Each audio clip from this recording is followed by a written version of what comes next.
Title: Struggling to make home loan repayments? Here's what you can do. With the surge in interest rates, homeowners with a mortgage are feeling the pinch. If you're having trouble keeping up with your repayments, it's crucial to take action before you fall behind. Experts advise borrowers to get in touch with their bank or lender at the earliest and try to secure a better deal by refinancing with another lender or asking for a lower interest rate. If you're already struggling, lenders are required to provide assistance to customers experiencing financial difficulty on a case-by-case basis. For independent advice, call the National Debt Helpline to speak with a financial counselor. Poll finds most Australians glad relations with China thawing, but still don't trust Xi Jinping. According to a new opinion poll, Australians have warmed slightly to China in the past year, with most citizens welcoming high-level political contact between China and Canberra. However, the poll also found that Australians still do not trust Chinese President Xi Jinping. The 2023 Lowy Institute poll showed that 75% of Australians believe that China could pose a military threat to their country in the next 2 decades. The poll also found that only 11% of Australians trust Xi Jinping. Although the relationship between Australia and China has improved slightly, trust and confidence in China remain low. Aboriginal leaders express frustration and joy as Senate approves Indigenous voice referendum. The Australian Senate passed legislation, approving a referendum on an Indigenous voice to Parliament. This proposed independent body would advise the Parliament and government on issues affecting the lives of Aboriginal and Torres Strait Islander Australians. Community leaders hope it will amplify their voices. Wiradjuri and Kamilaroi woman Lynette Riley said this was a step in the right direction, but it was frustrating that Aboriginal people had to go to such extremes to be recognised. Hewitt Wyman, a senior member of the Wiradjuri community, hopes people are given accurate information about the referendum. FOI shows NT government enlisted lobbying firm to get federal support for $1.5 billion project. Freedom of Information (FOI) documents reveal that the Northern Territory (NT) government paid Dragoman Pty Limited almost $150,000 to influence the Commonwealth government to support a gas-based manufacturing hub at Darwin Harbour. The consultancy was hired in June 2021 to secure funding for Middle Arm Sustainable Development Precinct, and it helped officials set up meetings with federal ministers and agency CEOs. The FOI documents also showed that Dragoman was chosen for the consultancy under a select tender process, and it was the only firm identified as having the necessary knowledge, skills, and networks to deliver the scope. The Morrison and Albanese governments later provided a total of $1.5 billion towards the project. The proposed site is currently undergoing environmental assessment for a range of industries, including green hydrogen, minerals processing, low-emissions petrochemicals, and carbon capture and storage. Environmentalists criticized the planned use of gas at the proposed site. Title: Patients struggle to get urgent GP appointments, waiting over 24 hours. Patients who need urgent medical attention are facing longer wait times to see a GP, with many waiting more than 24 hours for an appointment. A growing number of patients are experiencing this issue, which has increased by 13.3% between 2014 and 2022. While general practices should offer emergency bookings, medical receptionists are not always trained to identify urgent patients for priority appointments or an ambulance. The Australian Medical Association has warned that the burden of chronic disease and an ageing population is making it difficult for GPs to offer appointments. Health Consumers New South Wales has reported difficulties getting appointments, which worsens if they need an urgent appointment. Dakota can't find a rental caravan park under threat of being converted to a resort. Residents of a caravan park in Tasmania's northwest may face homelessness as plans progress to turn the park into a beachside resort. Dakota French, a resident of the park who lives with physical and mental disabilities, has been searching for alternative accommodation without success. Many other long-term residents fear they will also struggle to find suitable rental properties in the tight market. On Monday, Central Coast Council voted to proceed with the development application, which includes short-stay cabins, apartments, and a function center. The council is open to considering options for current residents if the project goes ahead. Craft beer breweries struggle under rising costs. Wicked Elf Brewery closes doors. Craft beer breweries are facing increasing financial pressures as craft beer becomes a luxury good for consumers. Wicked Elf Brewery, located in Port Macquarie, has announced its closure after 16 years of operation due to increased operational costs and declining sales. The Independent Brewers Association is bracing for more closures as brewers across the country struggle with rising costs, including raw materials and freight. While some breweries may have survived the COVID-19 pandemic, they are now facing new challenges like inflation and energy costs. There are concerns that other breweries may also be forced to close their doors. Title: Red Flags ignored in fatal crash involving visually impaired driver, inquest hears. A coronial inquest into the death of a cyclist, Robert Lloyd Hall, has heard that recommendations to retest a driver, who was visually impaired after a stroke, were ignored. An occupational therapist recommended that the driver pass 2 driving lessons and a practical test on a rural road before being allowed back behind the wheel and that he needed to be reassessed annually. However, those recommendations were ignored. The driver later hit and killed Robert Lloyd Hall while the latter was riding his mountain bike near Quorn in South Australia. The family of the victim believes that their loved one would still be alive if the red flags had not been ignored. Title: Tweed Mayor hails government-led flooded home buyback plan as a big win. The Tweed Mayor, Chris Cherry, has praised the government's plan to buy back homes affected by flooding in the Northern Rivers area.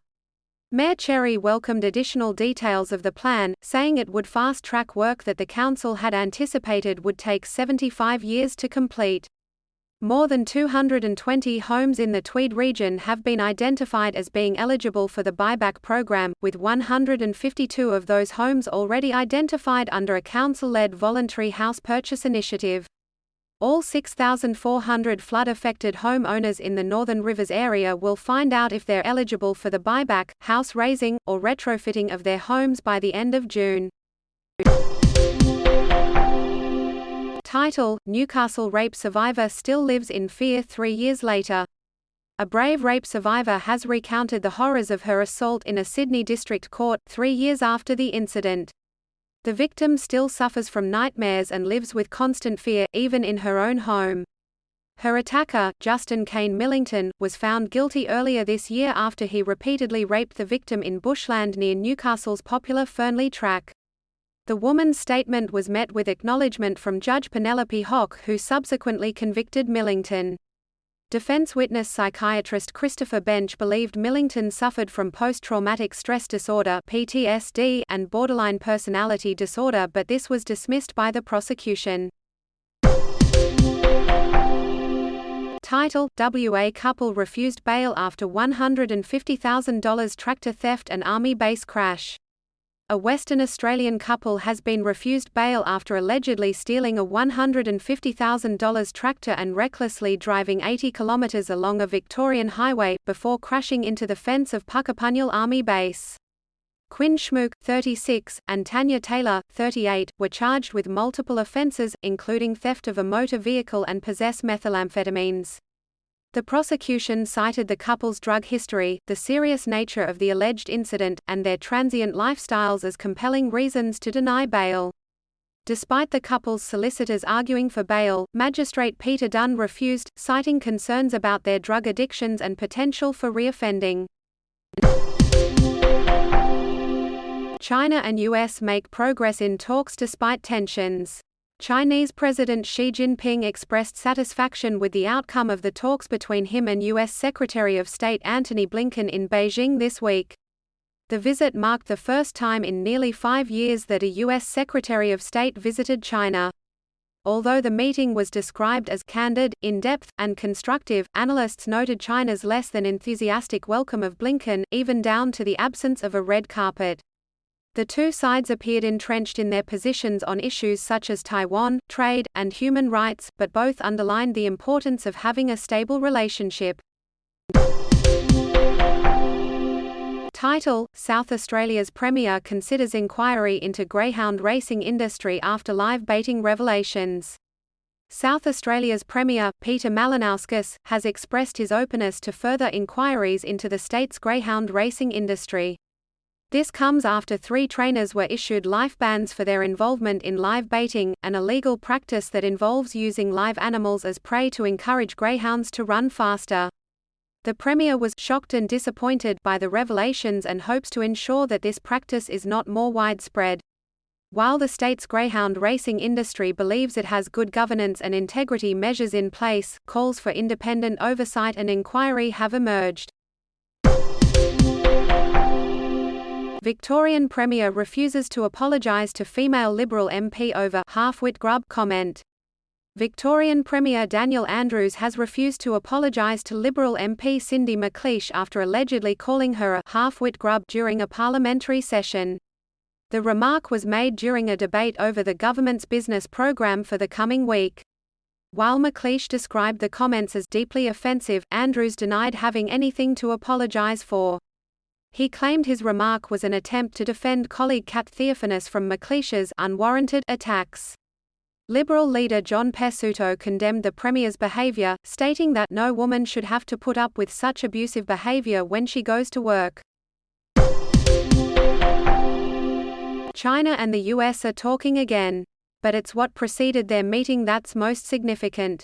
U.S. Secretary of State Antony Blinken visited Beijing this week, where he met his Chinese counterpart and President Xi Jinping. The meeting was a significant one, as it followed a period of escalating tensions between the two superpowers. While there were no major breakthroughs, the visit appears to have been successful in returning US-China relations to where they were in November 2022, with a focus on dialogue and avoiding confrontation. The significance of Blinken's visit lies not in its content, but in what preceded it, a period of uncertainty and standoff between the two governments. Tennant Creek Show cancelled weeks out from event due to volunteer burnout, poor infrastructure. Residents of Tennant Creek in the Northern Territory will miss out on the annual Tennant Creek Show, which has been cancelled this year just weeks out from the event. The Barkly Regional Council mayor cited volunteer burnout and poor infrastructure as the reasons for the cancellation. The show is an important fundraising opportunity for community groups in the area, and the cancellation will have a significant economic impact on the town. The committee is working with local officials to see if a smaller event, such as a sideshow alley, can be organized instead. Title: Misguided belief prompts fatal stabbing in Canberra's CBD. New South Wales man Keenan Dowden Carlisle, 20, faced a sentencing hearing after pleading guilty to the murder of Jordan Powell in Canberra's CBD in December 2021. Court documents reveal Dowden Carlisle mistakenly believed Powell had taken his satchel, which contained his drugs. The altercation escalated into a physical fight, with Dowden Carlisle stabbing Powell in the torso, who then died on the scene. In a letter read to the court, Dowden Carlisle apologized to the victim's family and said he deserved any punishment he received. The case is yet another example of the tragic consequences of drug addiction and violence. Why the future of cash might soon be facing a death spiral. The use of cash in Australia has been on a steady decline over the years, and it looks like the trend will continue. The Reserve Bank gave Australians diaries and asked them to record every payment they made over a week, only to find that just 17 payments were made using cheques out of the 13,000 recorded payments.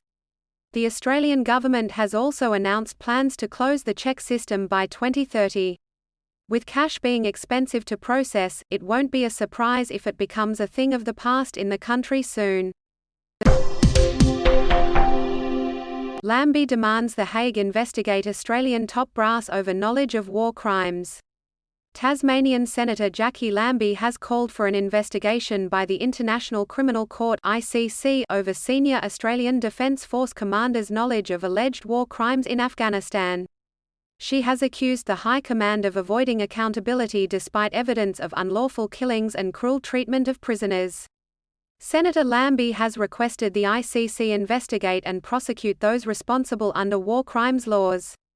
She has criticized the Brereton inquiry's lack of scrutiny of the higher command and the government's inactivity in investigating them. The legal test for commanders was they knew or should have known of the allegations. Rescuers racing against time to find missing passengers of Titanic tourist submersible. Rescuers are in a race against time to find 5 people missing in a deep ocean submersible in the northern Atlantic Ocean, as the submersible's oxygen levels continue to dwindle. The Titan, on a mission to view the wreck of the Titanic, was carrying a maximum supply of 96 hours of emergency oxygen when it went underwater on Sunday. With only until Thursday morning to find the 1 pilot and 4 passengers alive, US and Canadian ships and planes are swarming the area. Search efforts are being complicated by choppy weather conditions, but rescuers have expanded their search into deeper waters.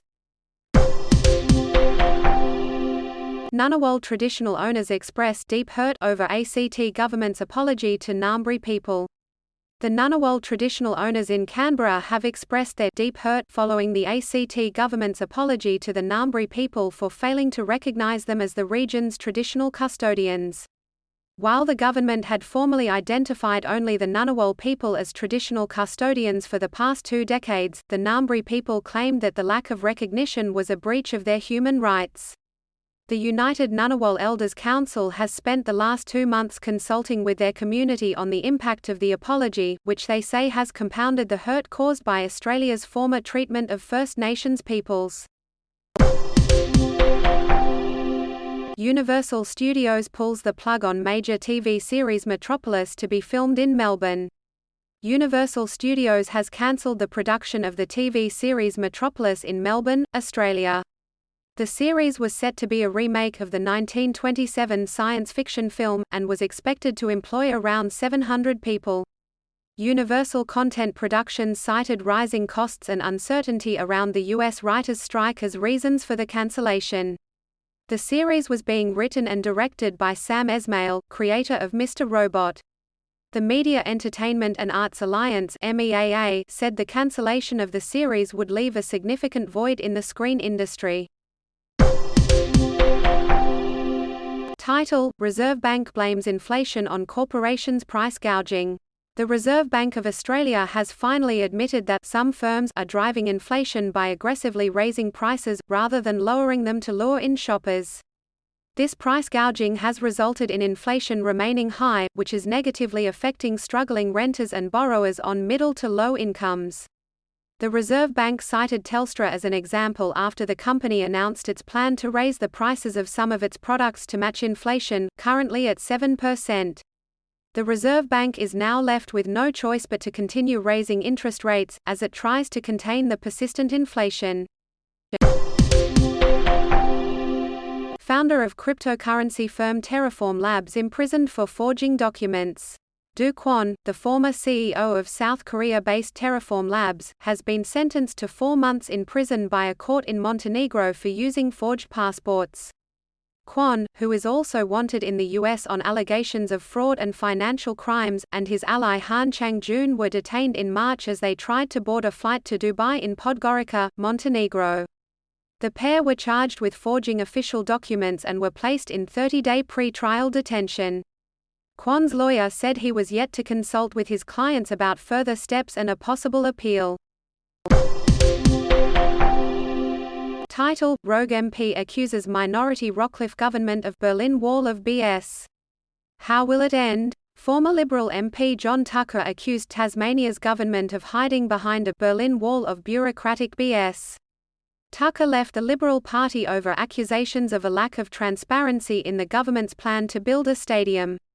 Speaking in Parliament, Tucker demanded that the government open its books if it wants to continue. Tucker's accusations have put Premier Jeremy Rockcliffe's government in a precarious position. To keep Tucker's and fellow independent MP Lara Alexander's support, the Premier agreed to subject the stadium project to a final parliamentary vote. If the government does not provide transparency, Tucker has threatened a no-confidence vote in an election. Title: Former AC/DC manager's bloody clothes unexamined through 3 police probes and a coroner inquest. The clothes of former AC/DC manager Crispin Dye, who was fatally assaulted in Sydney 30 years ago, were never tested through 3 separate police probes and a coronial inquest. An inquiry into suspected LGBT hate crimes in New South Wales has heard the jeans and shirt Mr. Dye was wearing when he died were not examined for DNA evidence. This news has surfaced as DNA found on Mr. Dye's pants was recently revealed to match a male profile obtained from another crime scene. The inquiry will continue to hear evidence about suspected murders investigated by Strike Force Parabel. Authorities investigating light plane crash in Wars far north. Investigators are looking into a light plane crash that occurred near Derby in far northern Western Australia. The aircraft, which had 2 occupants, was attempting to land at Derby Airport when it crashed on the Derby Highway. The pilot, a man in his 20s, was seriously injured while the passenger is believed to be uninjured. Emergency services personnel are on the scene, and the matter is expected to be referred to federal authorities for further investigation. Motorists are advised to take care in the area. The Australian Transport Safety Bureau will investigate the crash. Urgent review ordered into Bus New South Wales bus safety after fatal Hunter Valley crash. The New South Wales Government orders its bus industry task force to review concerns around seat belt use, driver training, fatigue, and safety management. A catastrophic bus crash in the New South Wales Hunter Valley left 10 people dead and has prompted the government's swift response. The task force will consider retrofitting seat belts on school buses, expanding seat belt laws, and whether changes should be recommended to the Australian design rules for buses and coaches. Former State Transit Authority Auditor Darren Lane has been appointed as a member of the task force. The review is expected to deliver early findings by July 31 of this year. Police raid Paris 2024 Olympics headquarters amid embezzlement investigation. French police raided the headquarters of the Paris 2024 Olympics Organizing Committee and SOLIDEO, the public body responsible for delivering Olympic and Paralympic infrastructure, as part of investigations into alleged embezzlement of public funds and favoritism. A preliminary investigation dating back to 2017 has been launched into contracts made by the Summer Games Organizing Committee, while SOLIDEO's investigation dates back to 2022 following an audit by the French anti-corruption agency. Tony Estanguet, the organizing committee president, has vowed the Olympics will be beyond reproach. The Games are scheduled to take place from the 26th of July to the 6th of September. Source: Social media personality Andrew Tate to face trial for rape and human trafficking. Social media influencer Andrew Tate, his brother Tristan, and 2 other suspects are to be tried for human trafficking and forming a criminal gang to exploit women sexually. The Tate brothers and the 2 Romanian women are under house arrest, pending an investigation for abuses committed against 7 women, which they deny. Andrew Tate was also charged with raping one of the victims. Last Tuesday, Romania's anti-organized crime prosecuting unit notified the Tate brothers that the human trafficking charge had changed to trafficking in continued form. Under Romanian law, trafficking of adults carries a prison sentence of up to 10 years. Title: Hunter Biden strikes deal with Justice Department in federal tax and firearm case. U.S. President Joe Biden's son, Hunter, has struck a deal with the Justice Department on 3 federal tax and firearm charges. Hunter will plead guilty to misdemeanor tax offenses and is expected to reach an agreement with prosecutors on the felony charge of illegally possessing a firearm as a drug user. The charges were filed in court at the same time the agreement was made public, an unusual move in a federal criminal case. The plea deal comes after months of investigation into Hunter's financial dealings and follows the Biden administration's commitment to transparency and accountability. Once optimistic Rex Airlines forecasts $35 million in losses for financial year. Rex Airlines, the largest domestic and regional airline operator in Australia, has announced an unexpected loss of $35 million for the financial year. The airline had earlier predicted a profit, but global shortages in pilots and engineers, coupled with post-pandemic supply chain issues, have disrupted their network. Corporate travel budget cuts have also contributed to the losses. Despite the downturn, the airline is optimistic, with the rollout of their domestic jet operations and contracts with National Jet Express.